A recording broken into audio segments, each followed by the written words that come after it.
asked about that again. He stood by it, called it a perfect statement, and said he would make it again. Do you believe that Americans' financial situations should be taken into consideration when you're making decisions as an administration about the war? See, Caitlin, what you did is you misrepresented the question that I was asked, and then you misrepresented the answer that I gave. What I said is that a question that was asked where the president allegedly said that he didn't care about Americans' financial situations. He never said that. What he said is that it was totally taken out of context. What he said is that when he is negotiating with the Iranians, he's focused on the national security objectives that he's trying to achieve. Of course, the president has a mandate to be focused on a number of things. And I guarantee you every single day, I have conversations with him about it. Every single day, he's worried about his fellow Americans. He wants them to be prosperous. He wants them to thrive. He wants them to have good jobs. That's why we've done the things and taken the steps that we've taken in order to create record job growth.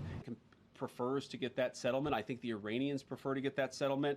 But regardless of what direction the president ultimately goes down, whatever, I've said before that we're going to go one of two options here. We're going to have a good settlement that actually gets the American people what they need, or we're going to go back to a kinetic operation. Obviously, the president prefers to get that settlement. I think the Iranians prefer to get that settlement. But regardless of what direction the president ultimately goes down, whatever he ultimately decides, I think it's important for the American people to know two things. Number one, it will be for their security and their prosperity. That's why we're doing this. And number two, this is not going to be the sort of thing that lasts forever. I think a lot of Americans, especially in my generation, who are worried about forever, endless conflicts, we have to remember, I think you said 11 weeks, a big chunk of that has been a ceasefire. This is not a forever war. We're going to take care of business and come home. That's what the president's promised, and that's exactly what he's going to deliver.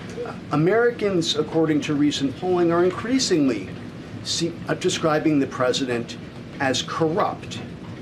And trading stocks... This is a hell of a question. Thank you, sir.